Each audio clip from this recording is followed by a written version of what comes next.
ladies and gentlemen, we are live on a special edition of the Billy and Andre Show. The only show that's going to make you say, oh look, it's Billy and Andre, and they're drinking beer. It is, yet again, even though they are both hungover. How are you doing, my friend? I am alive. That's pretty much it. Not gonna lie. I got a text from you at about 5:30 this morning saying, hey dude, I'm not sure if I'm going to be able to do it tomorrow. I'm really fucked up. They were strippers. That's all I got from you. Yeah, they were strippers. It was a great fucking night. Not gonna lie. It did not start like that though. I'm sure it never starts like that. I literally finished work and I'm like, my friend, he's finishing his job and it's his last day yesterday. And he's like, let's go out. He invited all the old people that used to work with him. It was all the golden boys there. It was fucking great. Carolyn was there. Everybody was there that used to work with him, and we did not expect to go all out, right? We were like, we going for a drink for this man. Ended up in a nightclub, ended up in a strip club. I hugged the stripper. I'm pretty sure I hugged the stripper. I'm not sure how I got home. I woke up this morning at about 10 o'clock on Carolyn's alarm, which was downstairs. That was just running in the background, and I'm like, the fuck is going on? So, yeah. And then you text me like, what the fuck are we doing today? I have no idea what we're going to do. And guess who brought beers to this shit? Me. You can't see this, ladies and gentlemen, but I am decked out today. Yeah. I am wearing basically what I would describe as my Ozzy interview costume, because this is how he looks in basically every interview. I couldn't find, I was looking for like a bit of, for the Black Sabbath history nerds out there, I was looking for a tap on a string. I could not find a tap. I'm very disappointed in myself. Well, it's alright, dude. You still look fucking great. Thank you, man. You never looked this good before. I believe in method podcasting, and I believe if we're going to talk about the man, the myth, the legend that is Ozzy Osbourne, you got to dress the part. You got to glam it up a little bit, you know. Well, dude, this fucking beer is working up. I know, right? You're getting your energy back. Good. Wow, I can't believe that was instant. Guess who's an alcoholic? You're only an alcoholic if you go to meetings. Oh, anyway. Fair enough. So yes, today's topic is everybody's heard the news. Everybody's been talking about the news. If the internet is anything to go by, everyone's been finding YouTube videos and commenting about the news. It's Ozzy Osbourne, unfortunately. The Prince of Darkness, the man who changed the world probably more than once and basically by accident, has died. Well, he changed the world at least 6 times. Several. Oh. Like he ran out of ways to change the world, and he did basically all of it while out of his fucking mind, which is it's something you need to respect, right? It is, and the fact that, you know, a lot of people from like humble beginnings, shall we say, like he grew up in fucking Aston, Birmingham in the 60s. Yeah, you know, you just say Birmingham and you know it's a shithole. Sorry, Birmingham. It was more of a shithole back then. They hadn't even finished up clearing the war rubble yet, you know? Yeah. Like all through the 50s, Birmingham was still, there was just bombed out houses on every street corner, you know? To come from that, like a working class sort of background, like, you know, barely above the poverty line, to then not only becoming an incredibly successful musician, but to change the face of music, the world, pop culture, basically everything, like in his entire life, like, and to do that whilst becoming very rich and also not being an arsehole. Yeah. There are very few people who can say that. Very few. No, like you're right. Not many people build themselves up and then don't become dicks. Yeah, exactly. Like for some reason, he managed to maintain this sort of humility around him his entire life, despite the fact that he was a legend, and despite he never let any of it go to his head, and that's why he sort of remained this icon for so fucking long. Oh, bless him! He had other things in his head. he didn't need that in his head. We'll talk about that at some length, I'm sure. So here's some stats for you people. Ozzy Osbourne. He made 8 studio albums with Black Sabbath. He made 13 solo albums. Yeah. That's just in the studio. That's not including the live stuff. 65 singles of his own. 13 Black Sabbath singles. Surprisingly few. Yeah, yeah. Surprisingly enough as well, never a number 1 single. Never had one. Really? Yep. Not one single one hit like the top one, you know, the Billboard top one. He got to like 4, 5, 3 a couple of times. Yeah, never got to number one. I'm surprised because Mama's so good. He should have hit. The Diary of a Madman album. Yeah. Like most of those songs on that album could basically be like a hit single. For some reason, it just wasn't the case. Like there was always bigger stuff going on at the time, I guess. Yeah, I mean timing, right? Yeah, I mean, in the 70s he was competing with guys like, well, it was the 70s. Music. It was all the greats were in the 70s, weren't they? Yeah, and like they were kicking ass up and down the 70s, but they were not like the peak. They were not number one. They were number one on like minor rock charts and whatever, but they never like hit number one in the same way as like some other artists from the time did. Yeah, I think Led Zeppelin had a couple of number ones. I'm not sure, but what really drove like Sabbath and Ozzy's success really was just album sales. Like everybody bought those albums. Like I think quite a few of his albums have been like certified 4 times platinum, 5 times platinum, shit like that. Yeah. Those records flew off the shelves because everyone knew what you were getting from a Black Sabbath or an Ozzy Osbourne record. Yeah. You knew what you were getting and you knew it was going to be fucking killer. Yeah. So great voice, great instrumentals in the background. Exactly. Like he always chose his band so carefully when he was just Ozzy Osbourne, right? His backing. Well, can you call them backing band? It was because they kind of helped him write. They helped the reason like the different eras of his band sound so different is because like the guitarist he was working with would influence the sound so much because he would write in a group sort of thing. Yeah. Funnily enough, like when he was with Black Sabbath, he didn't actually write that many of the lyrics at all. It was mostly down to the bass player, Geezer Butler. But he said like half the time he'd be like, they'd be working on a song, he'd just call Geezer up. It's like, oh mate, I need some lyrics for this bit. Can you help me? He's like, fuck it, all right, Ozzy. And just like you put the phone down, call back about half an hour, and it's like the rising sun through the valley of darkness, blood, shit like that. Yeah. And he'd go, fucking Geezer, man. I don't know how he does it. He just comes up with this shit. It just comes out. It's a really nice Ozzy Osbourne impersonation. Thank you, man. You're going to be hearing a lot of it. Oh, am I? Oh, fuck. So, Black Sabbath. I suppose we should start with Black Sabbath if we're going to try and recount Ozzy's life in the space of an hour, which is basically impossible, but we're going to give it a shot anyway. Okay. We've got to talk about Sabbath. Yeah. A nothing band from nowhere in Birmingham. Yeah. A band that didn't consist of anybody who was previously famous, didn't consist of anybody who was, known in the industry, really. The most famous one, I suppose, if you could call it that, was Tony Iommi. Yeah. Because he did some guitar work with bands like Jethro Tull, big hitters, but not like, he actually quit. It's an interesting story. He quit working with Jethro Tull, which is an awesome band. Everyone should check out Jethro Tull if you have not already. Well, funny enough, the other day I was in a pub, you weren't there, and everybody's like, oh, I don't think Billy likes Jethro Tull. And I'm like, Billy, I'm pretty sure Billy likes Jethro Tull. He's like, he never talks about it. And I'm like, you can't talk about everything, right? I fucking love Jethro Tull, okay? Yeah. So next time I'm in the pub, I'll be like... Someone blasphemes my name like that, you better call that shit out. I'm gonna just knock him out. Just knock him out. Them to... Yeah, no, we can't say that on YouTube. But whatever. We're not monetized, dude. You can say whatever the fuck you want. True. Kill those motherfuckers. No, dude, I think that you shouldn't say because you can get sued. There is a limit. Fuck it, man. Who cares? Anyway, man, it's good. But yeah, Tony Iommi got back from working with Jethro Tull, and he came back to Black Sabbath, which he basically left because he, got hired to make money doing music. The rest of them weren't. Yeah.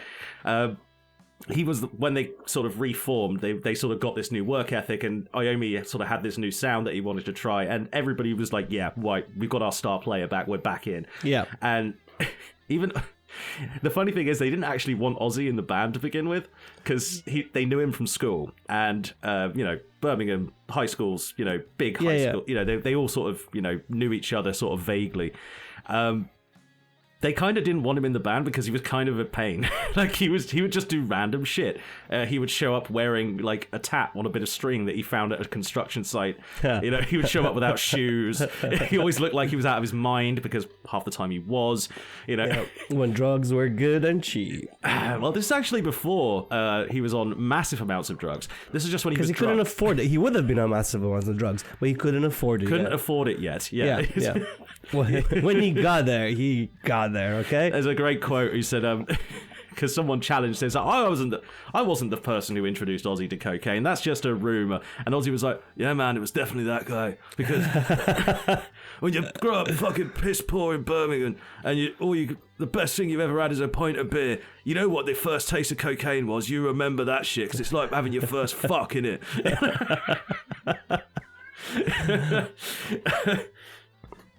So yeah, Ozzy was born, I believe, in 1948. The birth exact date escapes me. I don't do my research properly. I'm not really a real podcaster. This is an illusion. Never mind. Yeah. And I'm just here. Barely. Wow. But yeah, Ozzy was born in Aston, Birmingham. Very, very normal parents. Pretty normal upbringing. His dad worked in a factory, I think, of some sort. Mum stayed at home, cooked for, that kind of thing. He tried a whole bunch of jobs, did Ozzy. If you've ever read his book, he goes into detail on quite a lot of them. He said his first job in the music industry was tuning car horns at a car horn factory in Birmingham. I mean, you think he made them sound really good? Oh, I'm sure they sounded great, but he said he got put off by it from the fellow who was working, he was apprenticed to. The guy he was working under was a guy who just got his gold watch for 50 years at the company. Wow. Yeah, and the guy was deaf as a fucking post. Like, wait, he's like, John, and the guy's like, oh, yes, young man. How long have you been working here? 50 years. That's a fucking long time, John. And he couldn't hear him. He couldn't hear anything. You reckon he got deaf because of the car horns? Because his job was, there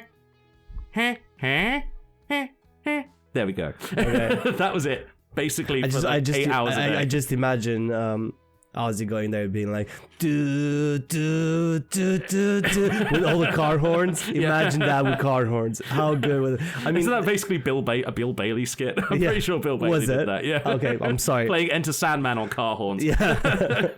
But after all that, he also worked at a slaughterhouse for a while and a crematorium. A bunch of kind of just really, really shit jobs. He also went to prison for 3 months for breaking and entering. So he tried everything. He literally tried everything. He tried turning to a life of crime. Isn't that... There's an interview out there and ask him, what would have done if you wouldn't be with Black Sabbath? And he's like, I would have been a thief. He literally has an interview out there that he said that. And, what? The teeth? A thief. Oh, yeah. Well, he tried to be a thief, but by his own admission, he was not very good at it. He wasn't very good at it, no. I mean, he broke into one shop, nicked a telly, I think, fell over himself trying to get over the back fence, got caught, got 3 months in the slammer for it. And that's the only time that British police ever caught anybody. Pretty fucking much. You have to be pretty dumb to get caught by the British police. Even in the 60s, man. Like, they were not very good at their job. Yeah. But yeah, he got 3 months in prison, and when he got out, he decided... it was actually the Beatles. It was the first time he heard the Beatles where he figured, right, I want to do that. Whatever that is. Yeah. I want to find a way to do that. Yeah. So... lots of stuff happened. Eventually, he sort of coalesced into, well, it wasn't called Black Sabbath at first. They were called the Polka Tulk Blues Band, which is a really shit name. They should have stuck with that, man. They would have been so much bigger. There was a thing in like the late 60s to like call yourself something blues band. There was a whole bunch of bands like that. But none of those bands like ever really sort of lasted anywhere. Yeah.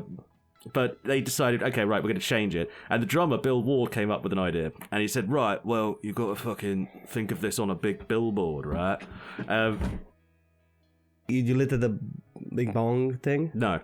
Okay. We recorded that as well.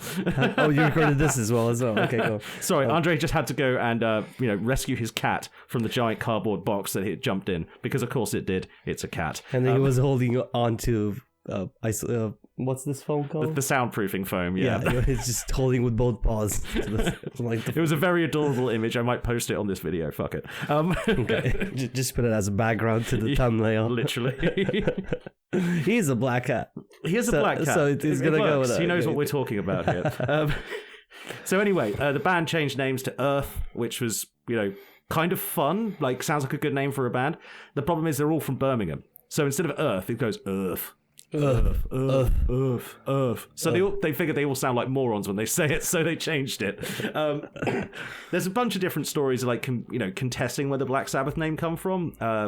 Ozzy said it was because of a Boris Karloff movie that he saw advertised. They didn't actually watch it because they couldn't afford to, but they they decided to change the name to the one and only Black Sabbath and made the first album, Black Sabbath, which is, speaking as a music head here, it's a lot different from the rest of their stuff. Yeah. Like, you can really hear the fact they were trying to be a blues band.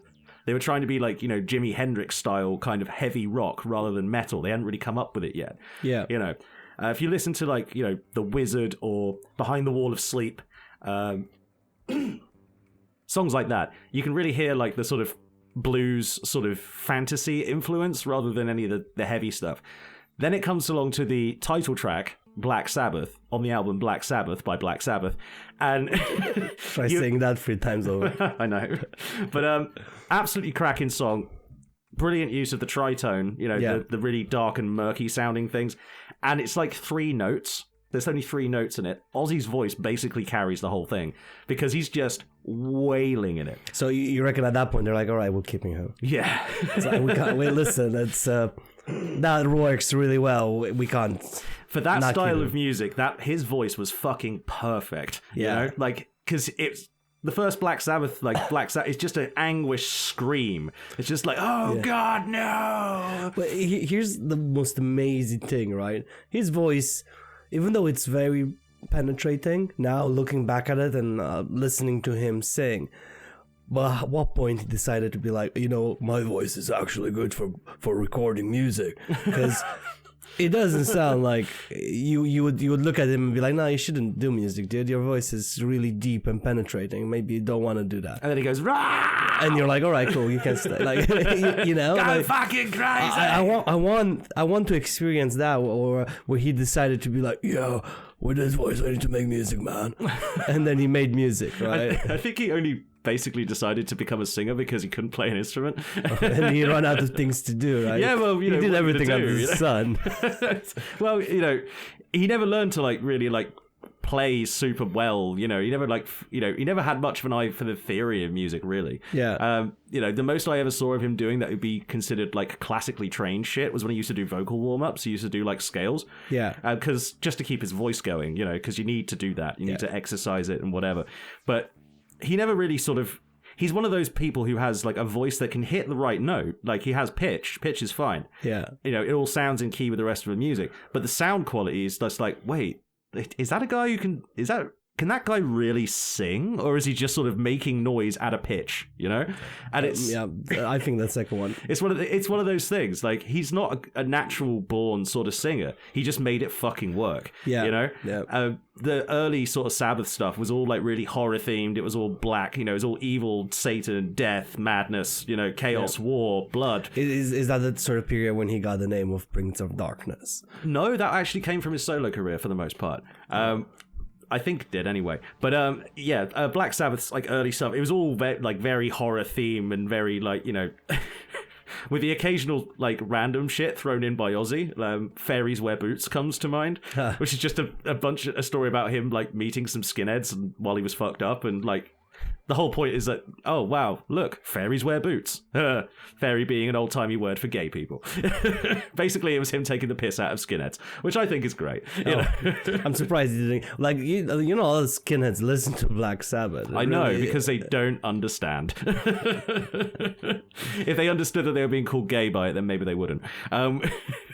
But or maybe they enjoyed it and they're secretly gay all along. They actually don't have a problem. They're just gay and they don't know how to express themselves. Well, the thing is, actually, this brings me on to something I was going to talk about in a bit, but fuck it, we'll do it now.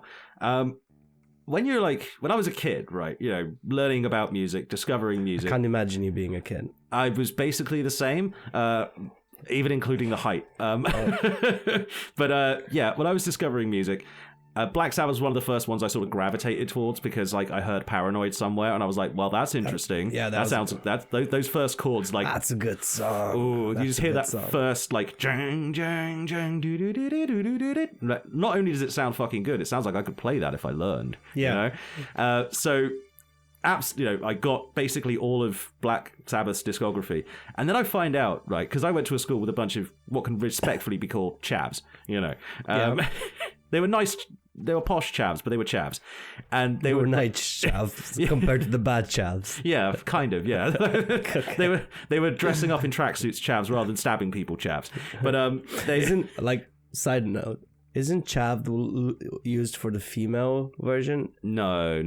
It's a gender neutral term. Is chav? Is it? Yeah. I always thought chav was used for female, and then it actually comes from. Funnily enough, it comes from a Roma word or a traveler word. Okay. It means young, means child, chavi.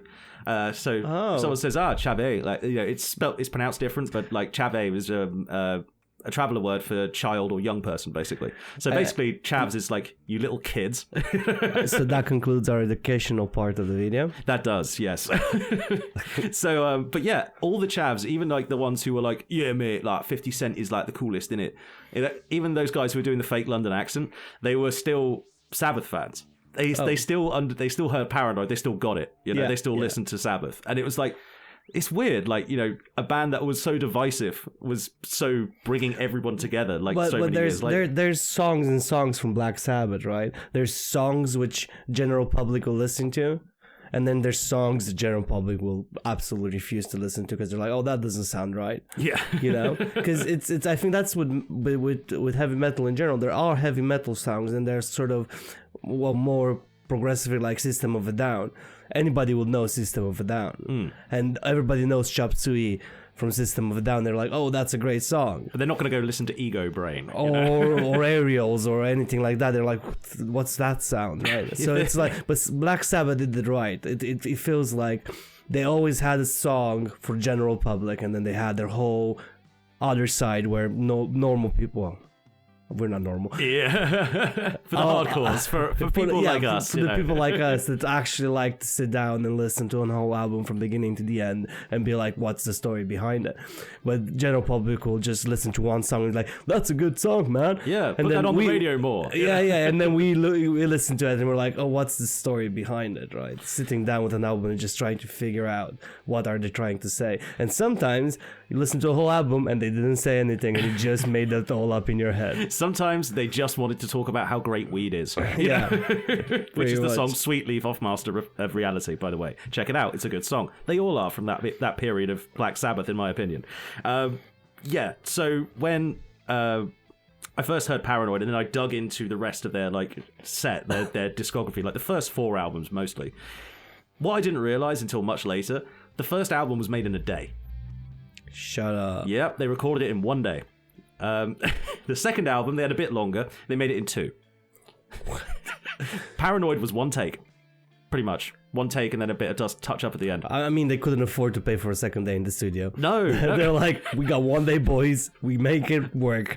If we make 3 songs, we're launching an album with 3 songs. Yeah, that's basically what they did. The first album only has 8 songs or so on it for that reason, I think. I mean, the songs are quite long, but it's quite a short album, really. It's only about 35-something minutes. Yeah. And that kind of, back in the day, an album was an investment, that was your music for the next week. So the fact that they were so confident as to put out an album which didn't sound like anything else was a completely new thing that they were working out. Yeah. And was so experimental in the way that it sort of fused different genres together. There's bits of Irish folk music in there. If you take the opening riff from Behind the Wall of Sleep, that's basically just a fiddle bit. That's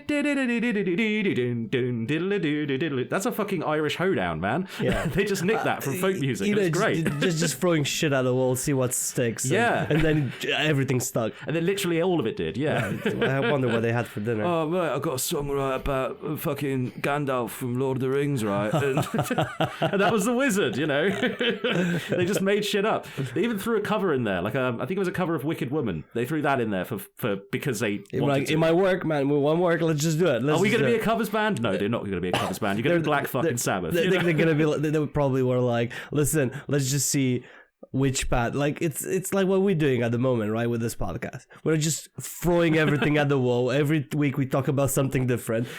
then we see what's gonna work in a year's time, and then maybe we're gonna actually have some purpose to our lives. Yeah, maybe. Or we're just gonna go, fuck it, let's do something else. Yeah, true. Let's just completely rebrand everything. Which is the joy of any creative endeavor, just throwing shit at other shit to see what happens. Yeah, you know, and that's what these guys were doing. And like you said, they had no fucking money, so they were doing this on like a tight as fuck budget, like trying to sort of eke out money from pub gigs, that kind of thing. Yeah. But the first album blew up. It actually did really, really well. And then the second album came out, like not that, I think it was like 6-8 months later. It wasn't that much longer afterwards. They just blitzed through it. I think they went to Hamburg for a bit and got a residency, which Ozzy thought was really cool at the time. He was like, oh mate, yeah, this is like fucking Beatles, isn't it? Because they played at Hamburg, right? So they're playing at the same club as the Beatles did like 10 years before. Yeah. Except like the place has gotten to fuck now. It's ruined. It's, you know, so they were like sleeping on a rat infested fucking cockroach room upstairs, getting up, playing 3 sets a day and just like hammering it out, you know. And that's where they tested all like the songs that would later become the Paranoid album, or as I prefer to call it, the War Pigs album, because that's what it was supposed to be called. Was it supposed to be called the War Pigs? Yeah, because War Pigs is a great song. In that album. That's an album title track. Yeah, Pigs, it was. You could have just taken that song and just make another album with just that song as a lead, right? Yeah, that solo could just keep going. Yeah, you know, like I've got a friend. I won't say his name, but he's a local boy. Very, very into like classical music, like Tchaikovsky, Chopin, that kind of, you know. Yeah. Like I've sat in his car before, and he's just like playing Beethoven like it's normal, you know. And he's like, you know, playing a little piano in the air along with the solos, you know. And then I did that, but on classic radio. He's basically doing that, but like he's, you know, classically trained, plays like 3 different instruments. But then War Pigs came on, and like, what is that doing on your mix CD? He's like, don't worry about it.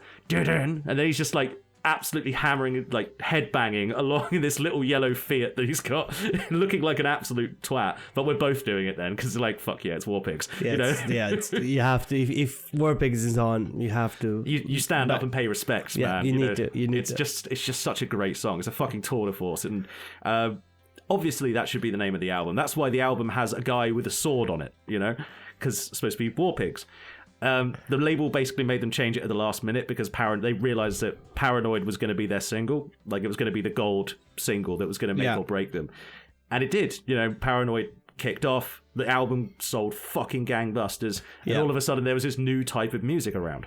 Well, again, they should have just saved that song for the next album, and it could have had another album coming out, right? Like a whole album just on the premises of War Pigs. And there's a lot of stuff on there that's kind of, you know, themed around the same thing, you know, because the Vietnam War was happening at the time. Geezer Butler was writing a lot of the lyrics, so he was like really. There's a whole bunch of songs that they got about the Vietnam War, not just War Pigs. Hand of Doom is another one. Yeah. The Hand of Doom is like your hand basically injecting yourself with heroin to doom your life. You know. I can't remember where. There's a whole bunch of them, but. Basically, from that point forward, they had enough money to basically do whatever the fuck they wanted. And what Ozzy wanted to do... is drugs. Fuck loads of drugs. He said, like... He was describing, like...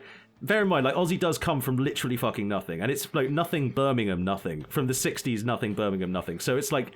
It's a rough place. Yeah. And you're kind of on the breadline a lot of the time. And all of a sudden, he's got money and he's gone to New York City.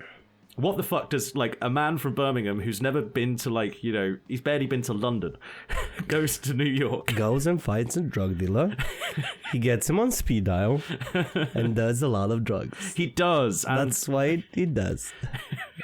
So they're playing shows. They're getting completely fucked up. I mean, all the band is. I mean, but Ozzy is by far the worst. For some reason, and his guitarist and other people who've worked with him have said this, the man has got, like, a kind of superhuman tolerance. Like, he'll take doses of drugs that would knock a fucking house down. Like, if you threw it at it, you know. Like, if you fired a brick of Ozzy's consumption of cocaine brick at a house, it would demolish that house, you know. And he's trying all these, like, things he's never seen before, like pizza. Innocuous thing now. He'd never had pizza before, and then he went to New York. And it's just like, he said he was on the phone to, like, one of his friends back in Birmingham. He was trying to explain to them what pizza is. I was like, mate, right, so imagine, like, bread, right, and fucking cheese, but it's like both of them are somehow, right, the best fucking bread you've ever had. And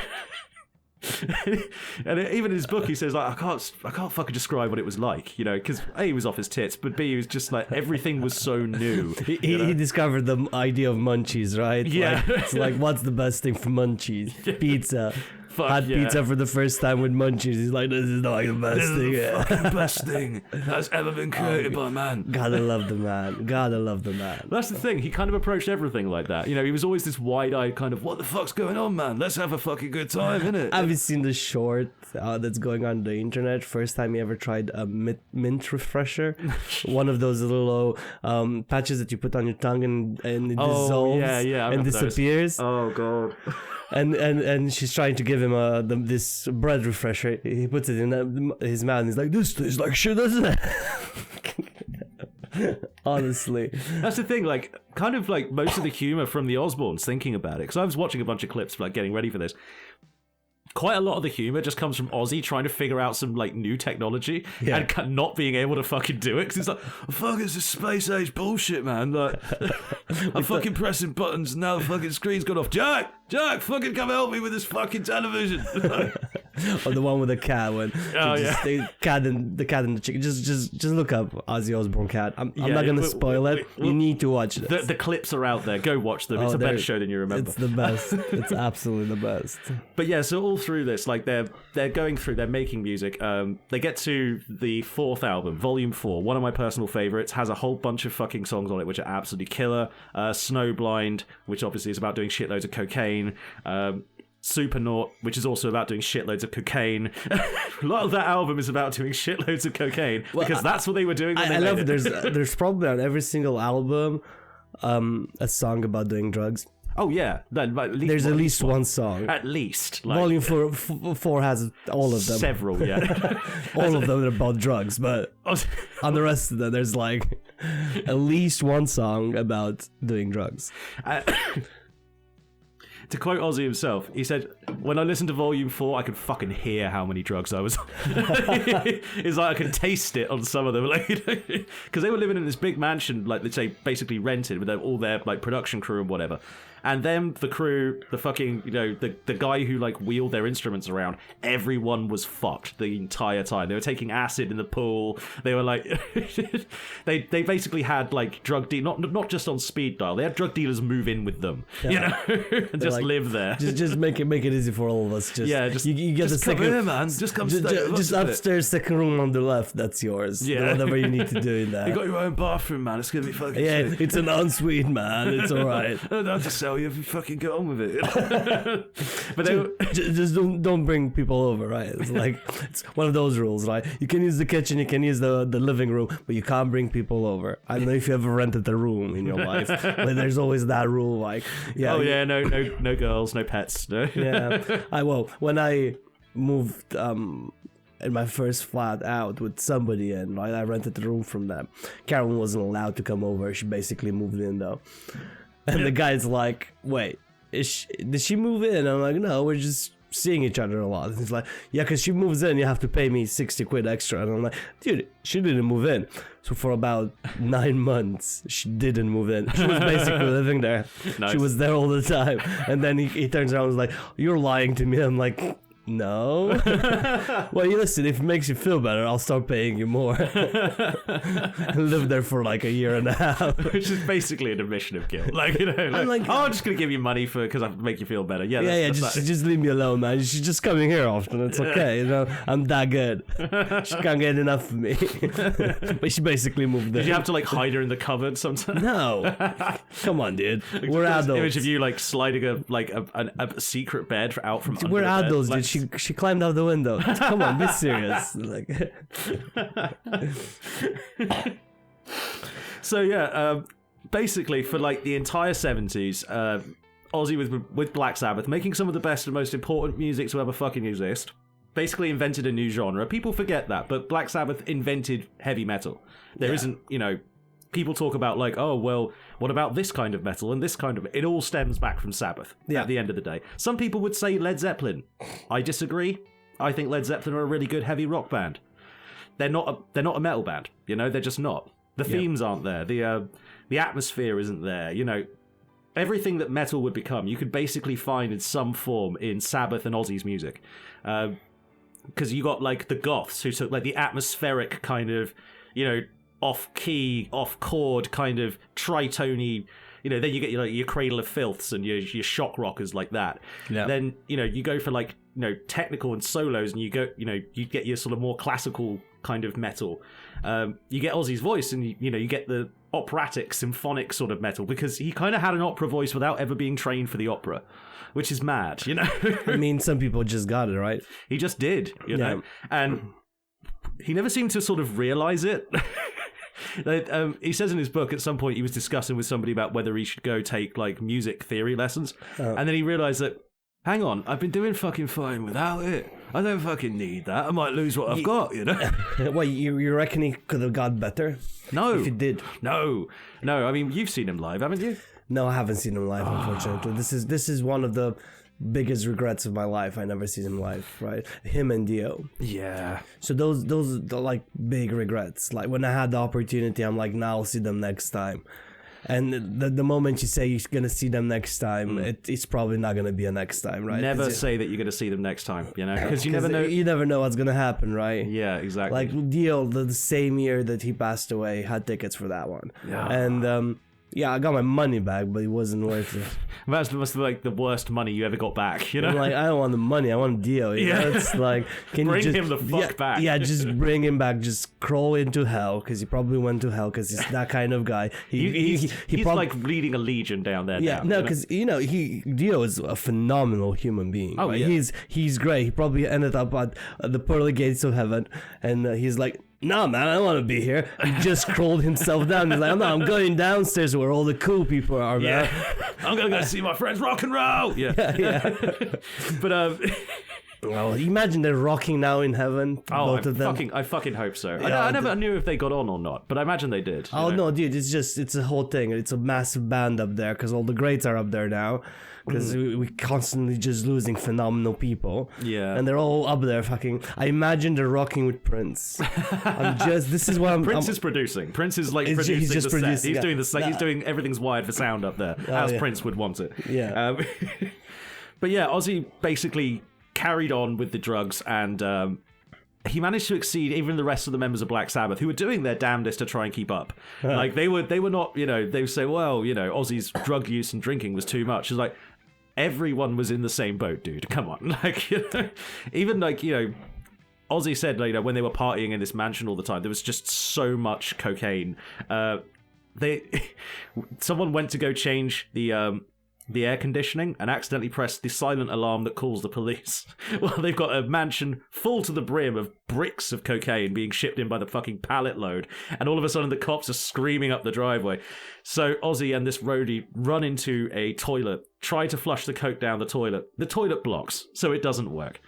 So he looks at the guy whose name is Frank, he goes, Frank, we're going to have to try and snort all the coke.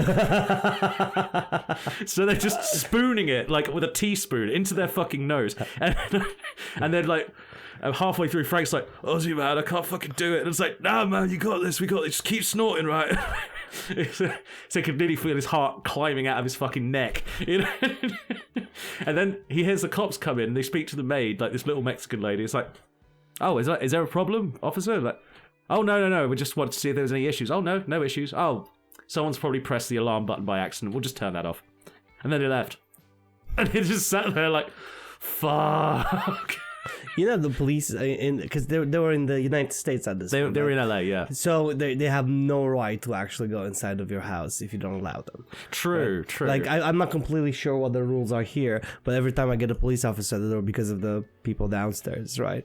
And the police officer, can I come in? And I always say no. I don't have anything in my house that's affecting it in any way whatsoever, but I just don't want policeman in my house, which is fair enough. And then they're like, can we come in? And I'm like, no, we can talk here. I'm comfortable talking here. And I actually step out of the flat, so I don't let them to come in at all.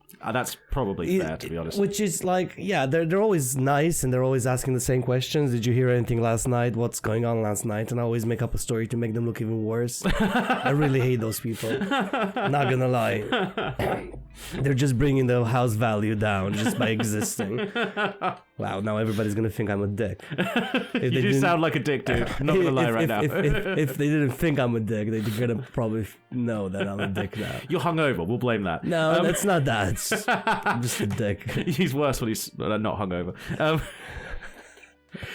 So yeah, basically after a while, Ozzy's drinking and drug use became so fucking ridiculous and over the top. It became difficult for them to fucking record anything because he would show up absolutely mashed, and they would all be mashed in various states, but they'd be functional. He'd be struggling, you know? Yeah. And they'd be struggling to get anything recorded. He'd fuck about too much in the studio, piss everybody off.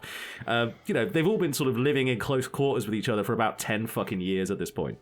Because they made, you know, they made Volume 4, then they made Sabotage and Sabbath Bloody Sabbath and all this other stuff that they did. Yeah. So many fucking great albums.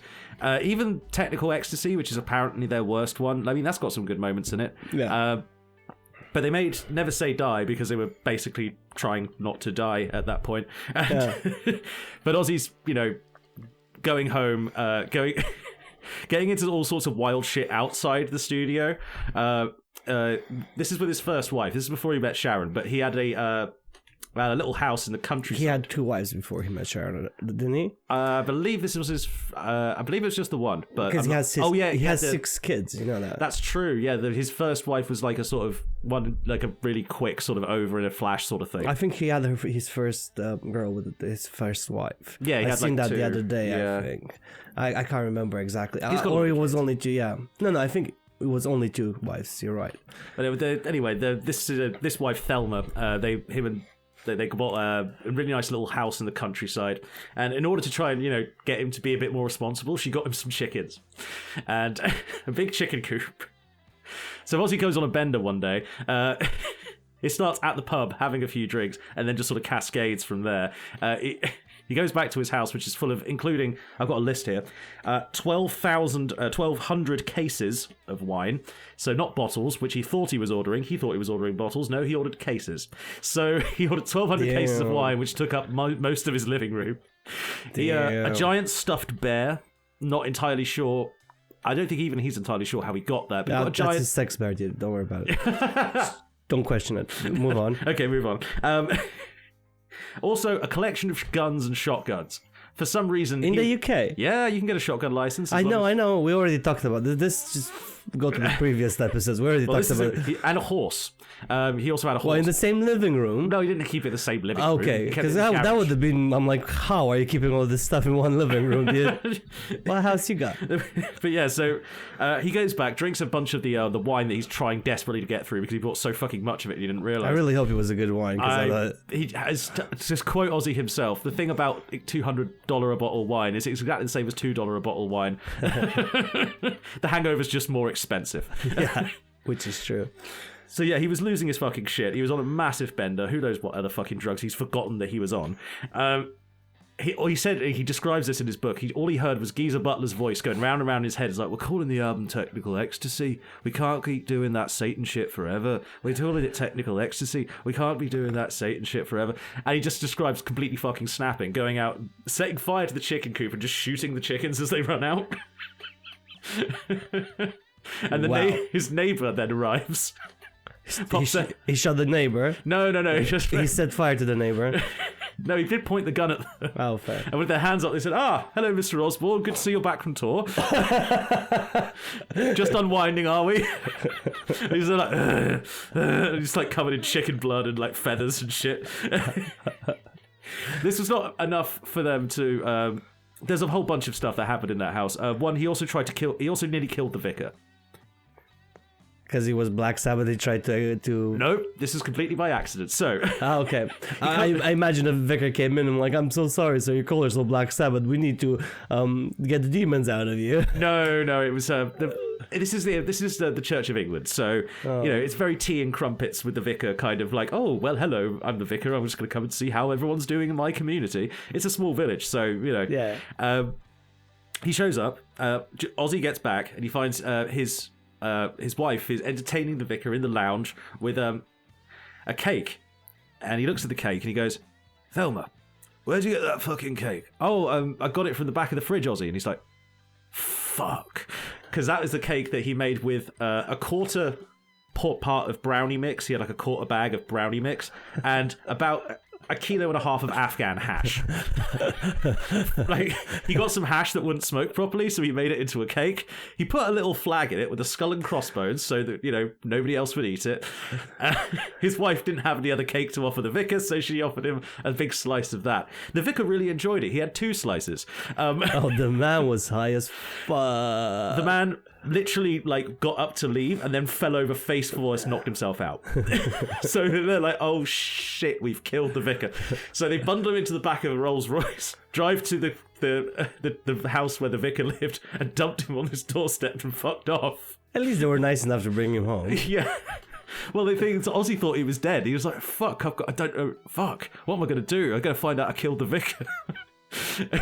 He was down the pub like about a week later, and all of a sudden the vicar walks in. He's like, "Oh, thank fuck!" He said, "I've never been happy to see a man in my life." I think he would have known a little bit earlier than that if they killed the vicar. I think he would have, like, I mean, he was probably in a haze, so he wouldn't remember, but he would have known if he killed the vicar. He was probably panicking in like a fucking sweat, like, or he was already high, so he can't remember what was going on. Like I said, this was his leftover hash. This is the hash he didn't want. He was getting it ordered like in, you know, license to sell to China kind of amounts, you know. But yeah, so he went up to the vicar and gave him this massive hug, and the guy was like very surprised. Oh, thank you, Mr. Osbourne, but why are you so surprised to see me? I just haven't seen you in a while, vicar, just hoping you're doing all right. And he's like, well, it's the funniest thing, since I went over to your house, and I had the most terrible fever, and I was hallucinating for 2 days. I thought that aliens had landed on the church lawn. Oh, the man was probably high for the first time in his life. The guy had no idea what happened to him. An Afghan hash, dude. It's and like super concentrated Afghan hash cake, you know? Like, this is the kind of shit that Ozzy basically just sort of randomly ended up doing, you know? Long story short, he flames out at Black Sabbath, like, you know, and decides, well, since my music career's over, I'm basically just going to go on a fucking massive binge, you know, drink and coke my way until I'm broke, and then, like, fuck off back to Birmingham and go on the dole, I guess. Yeah. You know, his first wife has left him at this point. There's, like, you know, he's kind of basically strung out and fucked. But who shows up rather than Sharon Arden, later Sharon Osbourne, who basically sort of picked him up off the, you know, kitchen floor and just said, "You're a fucking talented guy. Go out there and make some music." Yeah, I love how Sharon took over his life. He's like, all right, if the guys from Black Sabbath don't tell me what to do, Sharon will. Yeah, basically. I love how he's the sort of person that you pick up, you point in a direction, like, go now go, walk. There you go. And then he does amazing things. Yeah, just great things happen. Just because you push him, be like, no, don't turn back, don't look at me. Just walk. Just walk, just go. Yeah, cool. It's like if you're taking a child for the first ride on a bike. Yeah, he does like a 4-minute mile, you know, like he streaks off like the exactly. You know? But your child is a grown-ass man with a massive drug problem. Yeah. Which continued for most of his life. I mean, let's be honest. Yeah. She did not manage to stop him from doing drugs, despite many attempts. Did you see the other short, right? I watched way too many shorts of him since he passed. Everyone has been, man. I've been too, you know. And there's this one, and he convinced him to go in a rehab facility, and he told them, no, it's not rehab. You're just gonna go there and learn how to drink like a gentleman. Yeah. He walks in there, and he's like, "Where's the bar, man?" Fucking love that. It's fucking true. He's like, "Oh, that's why I've been getting these hangovers, right? Because I need to learn how to drink like James fucking Bond." He gets there, and it's the Betty Ford like treatment center for famous alcoholics, and they're like trying to talk him through shit. It's like, oh fucking hell. He actually did all right for a little while. Yeah, he did. When he got off, towards the end of it, he stopped doing drugs, didn't he? So it's like, well, yeah. Hard to tell. Before he passed, right, I had this silly joke I was saying about him, and it's like, because I have the Black Sabbath t-shirt, and I've been wearing it at work before he passed, right? Because I really like the graphics on it, because it's the tour from '74. Oh, that's a nice looking. Is that the Bark of the Moon tour? Yeah, I think so. Yeah, well, it's a nice looking t-shirt. The graph's great on it, right? So I'd be wearing that at work, and everybody was talking to me, and they're like, "Oh, is he still alive?" And I always had this joke saying, "Yeah, he's so pickled from all the drugs and alcohol, he can't die." And then he passed, and I'm like, no, I don't want to say that joke anymore, because I feel horrible for saying it to begin with. But also, he only lasted that long because he was so fucking pickled. Yeah. Well, like I said, like he's spoken to doctors about this. They're confused at the amount of because the amount of stuff he's putting himself from, from legal drugs like prescription painkillers, from heroin he tried a couple of times. Apparently he didn't like it. So he didn't get into heroin, really. Tried it a few times and just quit. Like, not many people can really say that, Yeah, I was there, did that, and then I just left, right? It's like... Yeah, like, he says in his book, he's like, oh, I'm actually kind of fucking lucky I don't like heroin, because if I liked it, I'd be fucking dead already, Or maybe he'd still be alive. Fuck knows. Yeah. But, I mean, it's Ozzy. He's got a superhuman constitution. Doctors can't quite understand it. They kind of want to test like his genetics to see if he's got like some sort of... Yeah, I don't think they're gonna do it now. Probably not. Well, they've probably already done it. He's in talks about this like as far back as 2009. So yeah, from then on he starts a legendary solo career. It can only be described as legendary because everyone knows the stories by now. Bit the head off a bat. Yeah. So I actually looked in and went down the rabbit hole to figure out if that was a true story or was it just made up BS just for publicity or whatever. Well, he nearly died of rabies, so... Yeah, that was an actual story. Yep. He thought it was a plastic bat. They used to do that as like a thing. They would throw meat and stuff on stage, sometimes like dead animals or whatever. He went to the hospital right out. Like the man finished his performance. This is the commitment of this man. He finished his performance and then decided to go to the hospital because he was dying as he got off stage. Exactly. Fucking rabies. The man, like, I respect that so much. Like, if I would have bitten the head off of a bat, Billy, not gonna lie, I'm gonna stop whatever I'm doing and I'm going to the hospital. He said that he realized that something was wrong when he felt its heart beat into the blood pulse into his mouth, which is fucking grotesque. But he just fucking wore it in stride. Probably spat the blood out. Was like, fuck it, whatever. And he said all he can remember from going to the hospital was Sharon hitting him while he's on the gurney, screaming at him like, "You fucking bastard! Don't you dare die on me, you bastard!" She had too much invested in him, and that's she really did. She's like, I have nothing else going for myself, so you better not fucking die. Hey, to give Sharon credit, like everyone gives Sharon a hard time for basically being like, oh, puppet master behind the strings behind the scenes. Of course she runs things behind the scenes. He can't fucking run shit. He can't run a tap. He couldn't organise a piss up in his own house. I'm pretty sure I saw him open a bottle of orange, just try to pour it in the glass, and 99% of it missed the glass. So. That is not a guy you want running his own business affairs, You want someone who can help him out. And it happens that his wife actually generally sort of gives a shit. So they say, oh, she's taking all your money, Ozzy. Problem is, right, if it wasn't for Sharon, I wouldn't have any fucking money. Which is true, because she peeled him off the fucking kitchen floor and got him back into 2009 was the year that he started doing the Osbournes, right? That was 2002. 2002. We'll get there in a second. Okay, so. Am I rushing your script, am I? No, it's no script, really. I'm just rambling, but... Anyway, he goes through the 80s, and you've all seen like Ozzy in the 80s. Big hair, it was the big hair era. Yeah. He was out there doing, there was Blizzard of Oz, Diary of a Madman, Bark of the Moon, all that good shit.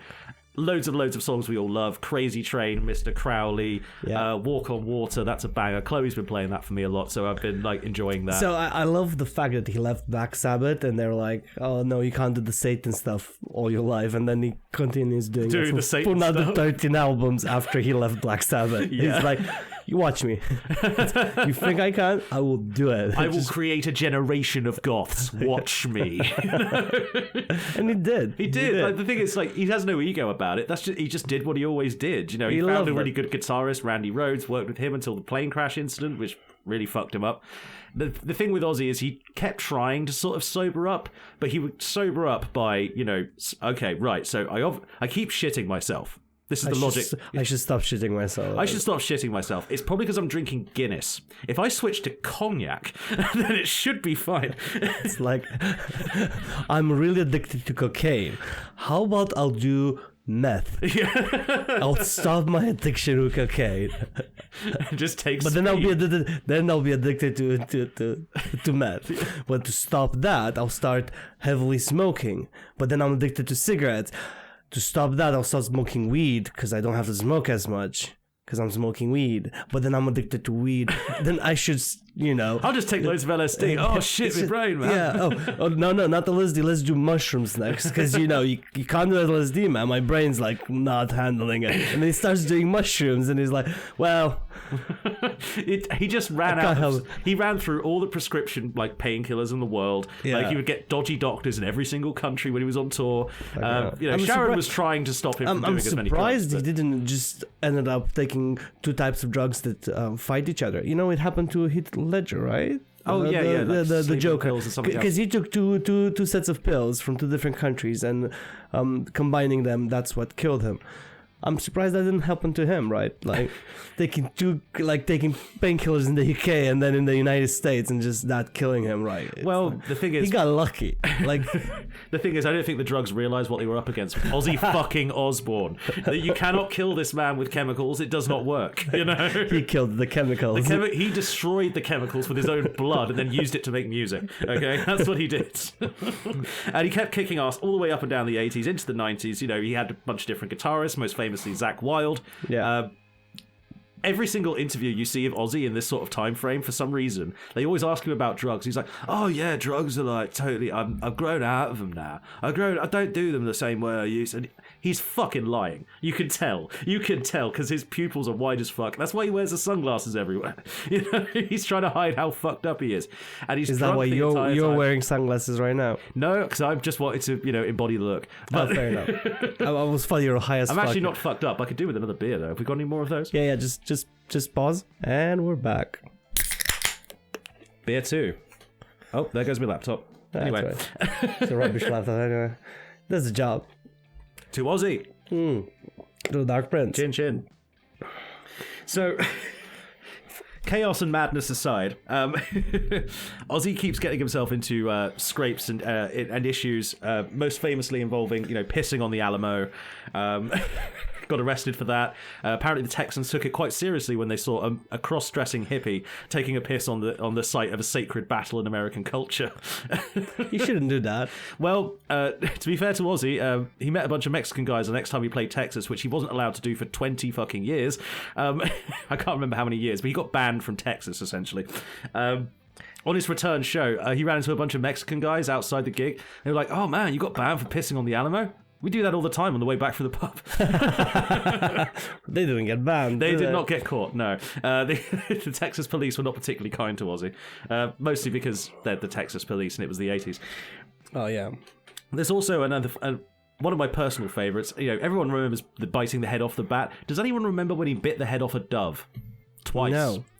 What, the same dove, or it was two different doves? Two different doves, I think. Okay, because that would have been weird. That would have been weird to do the same dove reattach twice. the head and just bite it off again. Sews it back on very carefully. Yeah, just in front of everybody, and everybody's like, "Is he gonna play?" And he's just sitting there on the stage and just sewing the head back up, and then bites it again.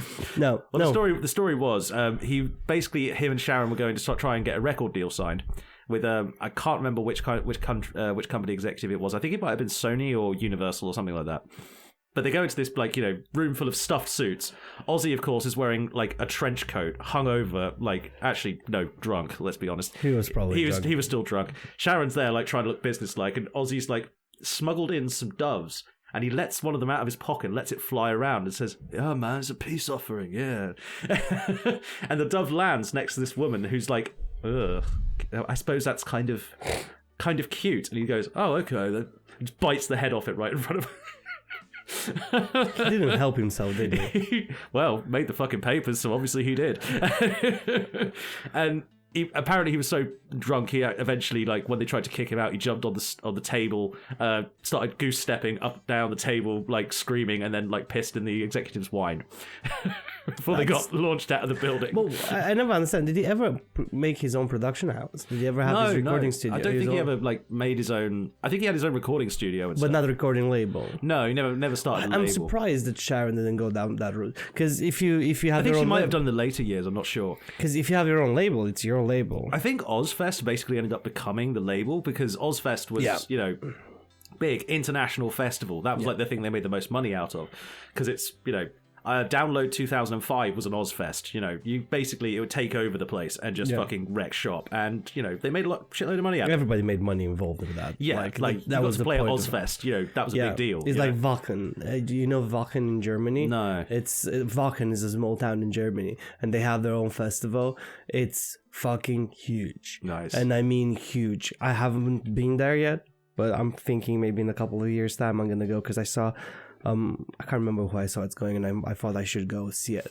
But it's usually a 3-day fest, and this little town, a friend of mine that went, he said he literally saw this group of 4 Germans. They were literally carrying a pallet of beers. Nice. They literally bought a pallet of beers, and they were carrying it across the field to where they were sitting. And we're talking a pallet. A pallet is a lot of cases. And it was only 4 of them. And they were like, yeah, we're going to be here for 3 days, so we might as well drink like there's no tomorrow. You know? I've done similar things at festivals, I can relate. Yeah, it was phenomenal. Like, what these guys should have done is they should have just waited till the last day of the festival when everyone leaves all their shit behind and just gone around and nicked stuff. That's what we used to do. Wow, dude, don't admit that on fucking recording, you idiot. Dude, like, if people are going to throw away perfectly fine full cans of beer, I would be, you know, it would be poor judgment on my part to just leave them. You don't understand. These people... They were leaving the beer behind. Because I don't think 4 people drink a whole pallet of beer. Watch. It's like, try really hard, but fuck you. Be drunk. It's a bit like the Ozzy and the cocaine story. Like, he's trying to get as much as he can off his nose. His body physically can't handle it, but he's still trying, and I respect it. You know? It's like when we went to a Benidorm for a stag do. Fucking hell. Well, no actually, good story has ever begun. I actually can't talk about that. Let's keep going. So, in the 2000s, you know, Ozzy's had a good career through the 80s and 90s, basically being king of the goths, inspiring like a whole new generation of people to wear black, you know, sing about Satan and do all kinds of cool shit. He's having the time of his life. He's got MTV music videos coming out. So he starts working with MTV on a whole bunch of other shit. And one of the things which happened was when an MTV guy came over to his house. And he's just like hanging out with Ozzy, and like, you know, the family's there, you know, Kelly's there, Jack's there, you know, Sharon's there, obviously. And he's noticing a thing with the family dynamics, because none of the family are all mental. All of them are mental, including Ozzy, including Sharon. They're all fucking insane. So his daughter is coming in. Side note before you continue saying that, you know where they bought their house from? The mansion in the actual MTV show, the Osbournes. You know who they bought the house from? Kobe Bryant? No, they bought the house from the president of Congo, which his name was Bongo, which was the president of Congo. And this is not made up. This is an actual video about this. Wait, okay, I need to research more about that. Holy fuck. Yeah. See, and apparently he had all champagne, sort of, because when they walked around, they found a whole wardrobe full of just champagne-colored shirts. It's phenomenal. There's a video about this on the internet somewhere. I saw it the other day, and I'm like, what? So they bought it from Bongo, the president of Congo. That's amazing. I need to look into that. That's so fucking cool. Moving on. So yeah, but the MTV guy like sees like Kelly Osbourne coming in, like shouting at her dad about something, and he's like, "What? Like, I don't know where your fucking thing is. It's probably like, have you checked in there?" And she like storms off in a huff, and he's like, "Dude, this is like comedic timing right here. This is just happening all the time in your house. We could like just film this, and it would be a great TV." And like they get talking about it, and Sharon, being Sharon, is like sees an opportunity to make money. She's like, fuck yeah, I'm gonna go for that. So all of the Osbourne children, besides, you know, Amy, who stayed out of the limelight, well done. Didn't Amy just not live with them anymore at that point? No, she fucked off, basically, yeah. I mean, they could afford it, you know. Yeah. You know, they could afford to pay her way, whatever. And then the Osbournes happened, and it became a smash hit show on MTV. It was a good TV show. It was a good TV show. And what people sort of forget, you know, was that before that, there really wasn't that much in terms of what reality TV is. Yeah. You know? They did set a precedent of how to do it. They did. Like, you know, they were the Kardashians before the Kardashians. Way before the Kardashians, you know, and they were much more fucking interesting. Yeah, they weren't all fake ass bitches. Exactly. I mean, part of the reason they stopped doing the Osbourne show is because it got too scripted. Like, they were being told, like, oh, it wouldn't be funny if Ozzy did this. And like, Ozzy's like, I don't fucking want to do that, mate. Like, I don't fucking want to do it, so fuck off, you know. So he got kind of pissed off like after 7 years of like these people living in his house basically and filming everything he was doing. So they canned the show. But it started like a massive wave of reality TV. Yeah. And all of a sudden, reality TV became an entire thing for like the next 20 years. Yeah. And it all basically started with the Osbournes because that was one of the first successful reality shows. Yeah, with most reality TV shows, right? There's this one that I vaguely remember was Kate Plus 8, where this woman, she had fucking 8 kids. Yeah. I think it was one was like 16 ago. She gave birth to 6 children at the same time. Oh, God. Yeah. And apparently that turned into a massive shit show towards the end of it because they were just filming these kids live. These were children, like at least the Osbournes were like, they're all adults, teenagers. They kind of already been in the spotlight, but then you take this woman with her fucking 8 kids, and you film her, and then the husband started cheating, and then they split up, and all kind of fucking bullshit and drama. That's so fucking stupid, right? And those kids, dude, those kids are gonna be marked for the rest of their lives. I mean, the Osbourne kids were, you know, I mean... Yeah, but the Osbourne kids, they didn't really have a choice, because their dad was Ozzy fucking Osbourne, and their mum was Sharon Osbourne, so it's like they didn't really have a say, right? They both signed like contracts to be in that show, but like I wonder if they really understood how much it was going to fuck up their day, you know? Yeah, but they probably made, and is probably still making money. Isn't his son having a podcast at the moment? Oh, his son's been doing all sorts of shit. Jack Osbourne did actually a pretty good show about like extreme sports back before he got MS and like he couldn't do it anymore. Jack has also directed a bunch of music videos. I think Kelly has as well. Kelly's been like doing fashion and all sorts of shit. They've had careers out of it. You know, it doesn't seem to have made them happy, but you know, it's made them money. Money doesn't make you happy, dude. We know that for a fact. True. We don't have enough anyway. Like my favorite joke nowadays is, I want to see what kind of person I turn to if you give me 100 million pounds.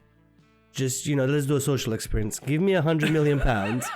You know, let me just go in my time machine and do that. You know? Yeah, and then I just want to see how I turn out. Right, just now, 100 million pounds. Let's see if I'm gonna be a dick or not. I'm already a dick, so that doesn't change much. But I want to see if I become a bigger dick. I can imagine you accidentally starting a criminal empire. I can imagine you giving away way too much of it. No, dude. The thing is, if you give me 100 million, I will make more money. Oh yeah, I'm sure I'll definitely make more money. You become like a cutthroat investor guy or something like that. No, I'll make money. Money makes money. Anyway, let's move on. We're not talking about that. You know what Ozzy did with a shitload of money? He gave a lot of it to Parkinson's charities, and I'm not surprised. Yeah. You know? So yeah, Ozzy has a whole bunch of like, you know, he carries on with the Osbournes. He's still touring. He's still making albums, basically up until about sort of 2019, 2020. That's when it comes out that he's had Parkinson's. He's had it for years. In his book, which was released before that, he said it was kind of a Parkinsonian tremor. It wasn't like full-on Parkinson's. Yeah. For some reason, the same reason as his body resists drugs and alcohol, he kind of was resisting the Parkinson's for quite a long time. Like, he had it for a long time, but he just kept plowing through anyway. By, you know, his last concert, which was, of course, like a couple of weeks ago at this point, he was in... You know, he had some back surgery following him. He had stage 5 Parkinson's. Stage 5, Stage 5 Parkinson's. So it was before the actual concert. He gave up every single painkiller that was keeping him alive. Yep. For this show. So if you ever thought, Ozzy Osbourne, he kind of sort of faded into obscurity. Like he still did concerts, but he kind of faded in the background. He did his thing. He inspired the whole generation. He made fucking metal being metal, and then he kind of stepped back and did his own thing in the background. And then all of a sudden he comes out, this is my last thing, I have Parkinson's, I'm probably not gonna last that long. He gave up every single drug that kept him alive just to do the show. So his commitment to his fans was so beyond anything you can ever imagine. Like no other human that I know will actually give up everything that keeps them alive to do one last show for his fans. It'll be Ozzy. That was anybody, him. He went out. I think, like, I heard people talking about this, right? Where they're like, I think he planned his death. He was like, I'm ready to go, so let me just do one big show. I'll give up everything, and I'm gonna just die. Just turn around and be like, okay, I'm done. And just die peacefully in his house along with everybody he loved around him. Which, the fucking willpower to decide to die and then you die, dude, the man. It's like probably Satan was down there looking up and was like, Ozzy, you coming down, bud? And he's like, give me one more show, man. Oh, just give me a sec, man. Just give me a sec. Let me finish this. And he's like, all right, cool, dude. I'll just wait for you. All right, cool, man. Thanks for letting me know. I'll prepare your room. Don't worry. I got everything ready for you. It's next to Dio, so you're gonna have a fucking great time, man. So I just imagine that, right? That's how I think he went, right? That's the whole fucking thing. I honestly, like, you know, it made me really, really sad when David Bowie went. Like, that actually hit me, like, on a level I didn't think was possible for a celebrity death to hit me, because I grew up with Bowie. Like, I respect the man. Like, the man was a fucking, you know, the kind of artist. He was a man of all trends. He was a man of everything. You know, he's a man who looked at life in a creative way. And, you know, he put out the Black Star album. Everybody fucking loved it, and then he died. And it was like, is there going to be a more perfect celebrity death that also makes the most sense for who they are? No. Ozzy Osbourne. Ozzy Osbourne does a massive show, sold out. Everybody's fucking there. Everybody he knows is there. His entire, you know, his family, friends, people from his hometown. Many bands. Everybody who was probably scrambling to get on that ticket, man. Yeah. Like, if I could play that ticket, I would be beating people off with a fucking stick. You know, I would like, get the fuck out of the way. I'm doing this. You know, I want to be there. And destroys the place, flattens it. Everyone on the internet is talking about, dies. Like, he went out doing there's no better way. Yeah, he just did. He just planned everything. This is the talk that's going out there, being like, he planned everything. He knew what's going on. I think he just felt it, man. He felt like, right, I've got one more. I've got exactly one. Because there's been like 1,000 last Black Sabbath shows. This is the thing that actually kind of brought a tear to my eyes. He went after the show and he's like, I need to apologize to everybody. I was strapped to a chair, but I couldn't stand up. And I'm like, my fucking man, you still fucking went on a stage. You still sang with fucking perfect pitch. You can tell the age in his voice, right? But he wouldn't sing this with the same voice he had when he was 25 or whatever, when he made it. To be honest, like, I saw him in 2013, and he was 2011, one of those fucking years. He talks like an old man, he walked like an old man. When he sang, every single hair on your body stands to fucking attention, because you're in front of Ozzy Osbourne. What I'm trying to say is, like, his voice aged like fine wine. It really just got better and deeper and fucking hit you harder, right? Yeah, and it works better because it comes from someone who's like frail and in a chair, and then all of a sudden he goes, "Generals gather in their masses," and you just, everything in your body goes, yes. And that's what he lived for. He lived to make people feel that way. Yeah. And you see any video of Sabbath live from like the start of their career to, like, you know, 2 weeks ago. Yeah. And Ozzy is having the best fucking time, and he's looking at the crowd and he's like, are they having a good time? Yeah, they're having a fucking good time. Yeah. So everybody ever had a fucking good time. Everybody's having a good time. And he's kicking ass and taking names, and he never stopped. He never wavered for 1 second, you know? And that's the kind of the beautiful thing about Ozzy, because even though he's dead now, technically, you know? Technically. No, he's gonna still live forever, right? So it's like, because through music, you can live forever. Because nobody can take that away from him, from what he created, what he did. He is always gonna be the Prince of Darkness. He's always going to be Ozzy Osbourne. He was always going to be the guardian of metal. He's going to be one of the guys who was here's there. The thing. You know? So there's he's this new pop artist, right? And he says you die twice. When you go and when nobody talks about you. I think Ozzy Osbourne will only die once, because everybody will always talk about him. Everybody listening at home, and including us, like everybody who's ever existed, is going to be thought of for the last time at some point. Yeah, but not Ozzy Osbourne. That will never stop. Maybe not. No, because they're going to go like, oh, what's this genre of music from back in the day? Yeah. Heavy metal. Who started that? And it's Black Sabbath, Ozzy Osbourne. Who is this guy? Oh, wow. Look at the interesting amount of information on this guy. Like, yeah, exactly. Some historian in 2255 is going to look back at those records. I'm sure somebody on the Enterprise will listen to the podcast being like, they talked about Ozzy Osbourne, let's go look up. Yeah, who's Ozzy this guy? Osbourne. Like, I've never heard of this man before. Like, let's do a holodeck experience. Exactly. So, as I said, this man will only die once. You know, he will be remembered forever. He is. Like, just how Ronnie James Dio invented the sign of the throwing up the horns, he invented the sign of rock and roll, therefore he will never be forgotten. Exactly. Ozzy Osbourne invented the genre. You know, he had a huge hand in changing so many people's lives. It's kind of impossible to forget about it, or to have a world that isn't influenced by him in some way. Yeah. And all of this from a drunk, broke working class bloke from fucking Birmingham, yeah, from a place that nobody's ever heard of or cared about. By accident, he changed the fucking world. And the beautiful thing about that is, if that guy who came from nowhere, parents who are nobody, the guy who can raise himself up and become something brilliant like that, that means anybody can. Yeah, true. That's true. There is a little bit of Ozzy Osbourne inside all of us, you know? It's the part that tells you to party when you shouldn't. The part that tells you to do the crazy thing that might get you in trouble, but it's going to be so fucking fun. And the part that you give a hug to a stripper at 5 o'clock in the morning. Exactly, my man. It's the part that makes you go like, hey, I could climb that wall of that church. I could impress my girlfriend by doing that. You know, it's that kind of shit. And don't always impress your that inner part. It does if you don't die. The point is, you know, Ozzy may be gone, but he is not gone. He will never be gone. He will never be forgotten. So on that note, chin, my friend. Here's to Ozzy, and guys, thank you for listening. Thank you for listening to this very long and hopefully somewhat fun, useful. Well,